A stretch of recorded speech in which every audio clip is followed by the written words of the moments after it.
Bank के नए manager की सत्य घटना। किशनलाल को बैंक में चपरासी की नौकरी करते हुए 14 साल बीत चुके थे। बैंक का ताला खोलना और लगाना उसी का काम था, लेकिन आज उसका मन बहुत घबरा रहा था। अभी तक तो सब ठीक चल रहा था, अब न जाने क्या होगा आगे। वह कुर्सी पर बैठे बैठे एक गहरी सोच में डूबा हुआ था और अपने आप से बातें कर रहा था।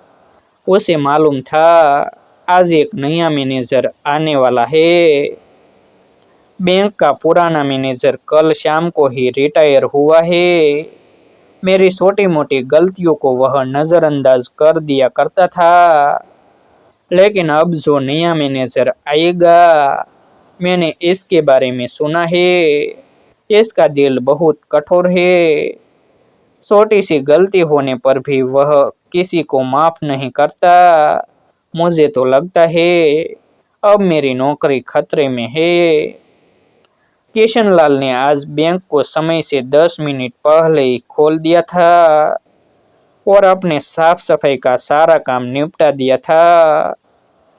वह बार बार चारों तरफ कुर्सियों को देखता, कहीं धूल तो नहीं जमी है। जब उसे तसल्ली हो जाती सब काम ठीक तरीके से हुआ है, तो थोड़ी सी सांस ले लेता था। तभी बैंक के सामने एक सफेद रंग की कार आकर रुकी। किशनलाल को गाड़ी का नंबर पहले से ही बता दिया गया था।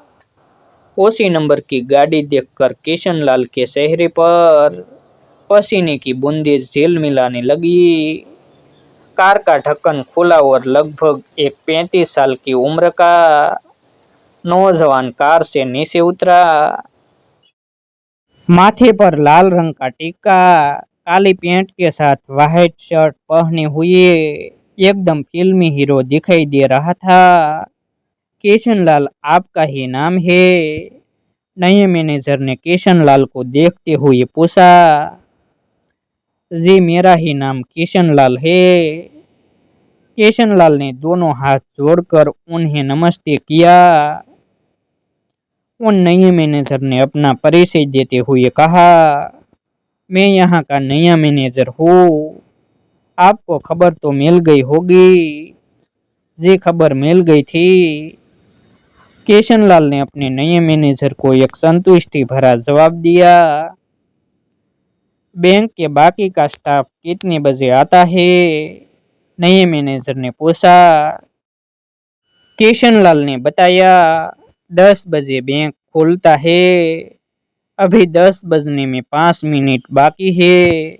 सभी लोग आते ही होंगे। नए मैनेजर ने कहा, मुझे मेरा कमरा दिखा दीजिए। किशनलाल सीढ़ियों के रास्ते से नए मैनेजर को प्रथम मंजिल में उनके कमरे के पास ले गया। नए मैनेजर ने कहा, जब तक मैं ना बुलाऊं कोई मेरे कमरे में नहीं आएगा। नए मैनेजर की बात सुनकर किशनलाल उस कमरे से निकल गया। दोपहर हुई, फिर शाम हुई, लेकिन नए मैनेजर ने किशनलाल को ना बुलाया। बैंक का स्टाफ कहने लगा, शायद नए मैनेजर खाना नहीं खाते या उन्हें भूख नहीं लगती। क्या आज उनका व्रत है? तरह तरह की बातें हो रही थी। उन्होंने तो एक कप चाय भी नहीं मांगी, ना किसी स्टाफ से बातचीत की, ना किसी का नाम पूछा और ना यहाँ के काम के बारे में कोई जानकारी ली। शाम के 6 बज चुके थे। किशनलाल नए मैनेजर के कमरे में पहुंचा और कहने लगा, साहब छुट्टी हो गई, सब स्टाफ जा चुका है। क्या आपको घर नहीं जाना? नए मैनेजर ने किशनलाल से कहा, मुझे एक जरूरी काम से शॉपिंग के लिए जाना है।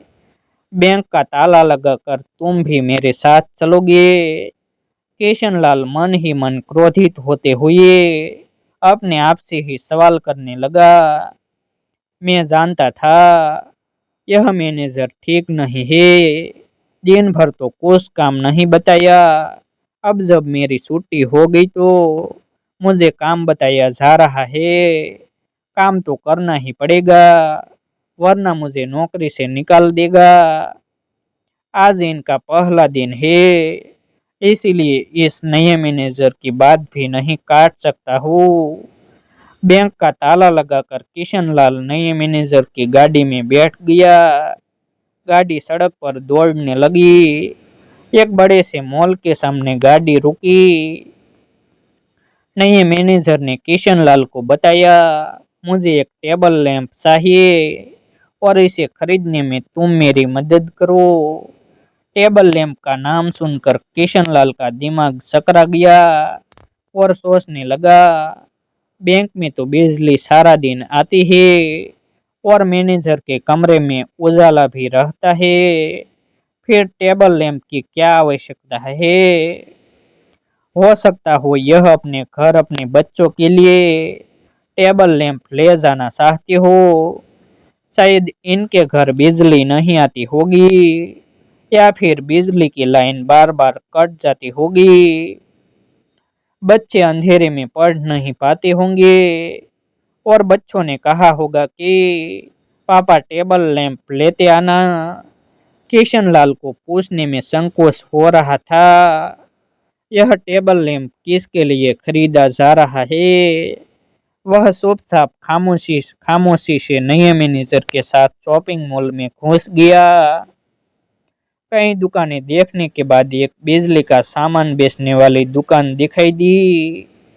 वहां पर तरह तरह के टेबल लैंप रखे हुए थे। नए मैनेजर को एक टेबल लैंप पसंद आ गया। दुकानदार ने बताया, इसकी कीमत ज्यादा नहीं है, केवल 250 रुपये है। 10 मिनट चार्ज करने के बाद यह 24 घंटे रोशनी देता है। इसे उठाकर आप कहीं पर भी रख सकते हैं। नए मैनेजर ने टेबल लैंप खरीद लिया और किशनलाल के हाथ में पकड़ा दिया। शॉपिंग मॉल से बाहर निकलने के बाद दोनों गाड़ी में बैठ गए और गाड़ी चल पड़ी। कुछ दूर चलने के बाद गाड़ी एक फुटपाथ के सामने रुकी। सड़क के उस पार 6-7 सब्जी की दुकानें पटरी पर लगी हुई थी।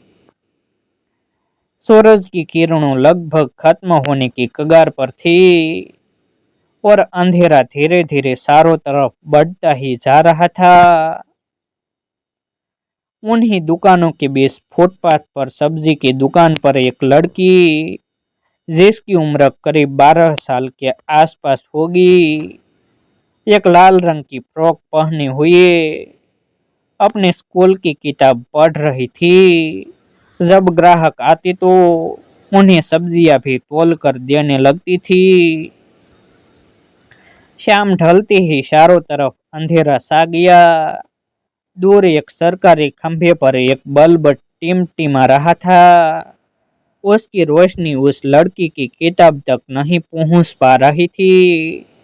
उस लड़की ने चादर के नीचे से एक छोटी सी मोमबत्ती निकाली और अपनी 3 दुकान छोड़कर एक बुजुर्ग से दिखने वाले व्यक्ति को आवाज देते हुए पुकारा, ताऊ जी, मुझे माचिस की जरूरत है, मोमबत्ती जलानी है।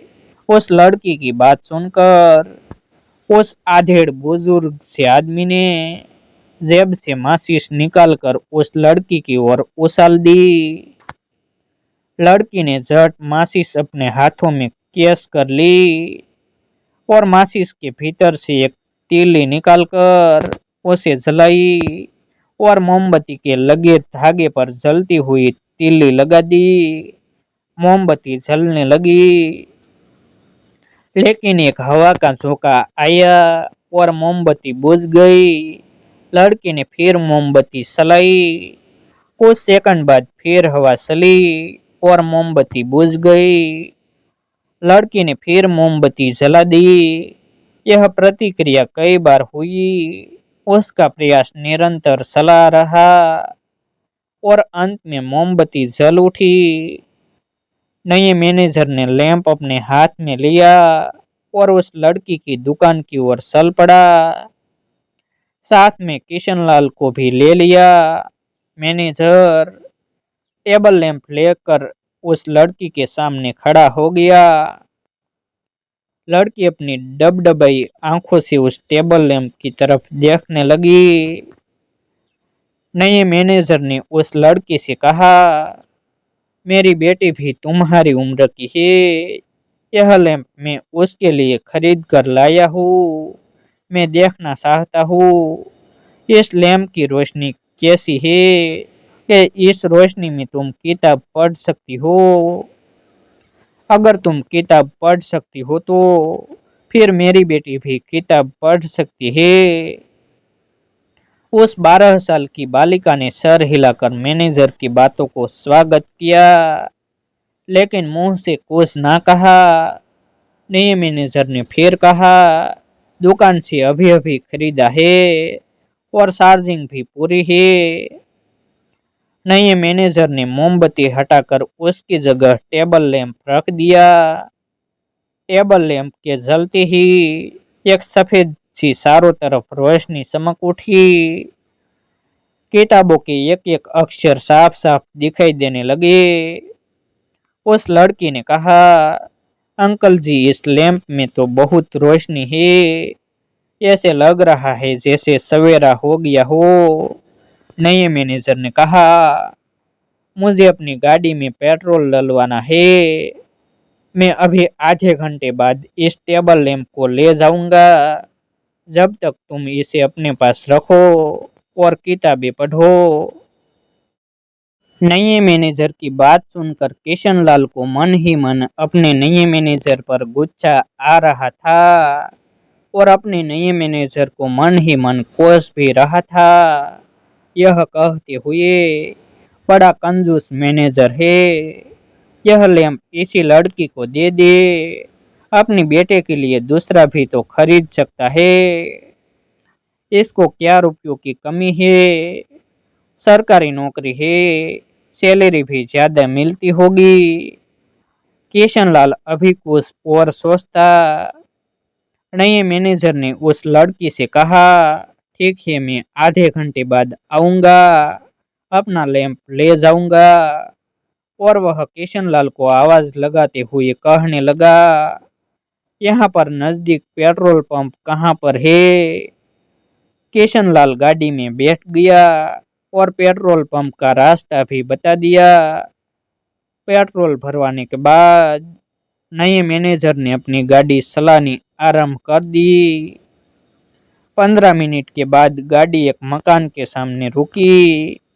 किशनलाल ने देखा, यह है तो मेरा घर है। नए मैनेजर ने कहा, लो आपका घर आ गया। किशनलाल सामने अपना घर देखकर अपने नए मैनेजर से कहने लगा, मेरा घर आपको कैसे मालूम हुआ। तब मैनेजर ने कहा, मैं सबकी खबर रखता हूँ। तब किशनलाल ने मैनेजर से कहा, गाड़ी में पेट्रोल भरवाने में और यहाँ तक आने में हमें आधा घंटा हो चुका है। उस लड़की से वह टेबल लैंप भी तो वापस लेना है। आपको अपने घर अपनी बेटी के लिए ले जाना है। नए मैनेजर ने गाड़ी स्टार्ट की और चलते चलते किशनलाल से कहा, मैं तो अभी कुंवारा हूँ, मेरी शादी नहीं हुई है। वह टेबल लैंप मैंने उसी लड़की के लिए खरीदा था। कल शाम को जब मैं इस मोहल्ले का चक्कर लगा रहा था, तब मैंने उस लड़की को सब्जी की दुकान पर किताब पढ़ते हुए देखा। अंधेरा होते ही उसने मोमबत्ती जला दी, मगर बार बार मोमबत्ती हवा के कारण बुझ रही थी। उस पढ़ने वाली छोटी लड़की को टेबल लैंप की आवश्यकता थी, लेकिन किन्हीं कारणवश उसके माता पिता उसे टेबल लैंप दिलाने में असमर्थ थे। मैंने उस लड़की के बारे में आसपास के लोगों से जानकारी ली। पता करने पर मुझे मालूम चला उस लड़की के पिता नहीं है। माँ शाम को खाना पकाने के लिए घर चली जाती है। तब उसकी बेटी दुकान पर सब्जी बेचने का काम करती है और सब्जी बेचने के साथ साथ पढ़ती भी है। नए मैनेजर के जाने के बाद किशन लाल खड़े खड़े सोचने लगा, इस मोहल्ले में मुझे 20 साल हो गए, उस सब्जी बेचने वाली लड़की का पिता नहीं है, यह बात मुझे मालूम ही नहीं है। हम सब समाज के लोग अपने अपने सपनों को पूरा करने में ऐसे उलझ चुके हैं कि हमें इधर उधर की कोई जानकारी ही नहीं है, कौन किस तकलीफों में जी रहा है। लेकिन नए मैनेजर का यह कार्य देख मुझे बहुत खुशी मिली। यह नए मैनेजर दयालु प्रकृति के हैं, शायद इसीलिए इतनी बड़ी पोस्ट पर है। ऐसे ही नए नए प्रेरणादायक वीडियो देखने के लिए हमारे यूट्यूब चैनल सब्सक्राइब करें, वीडियो को लाइक करें और अपने मित्रों के साथ शेयर करें।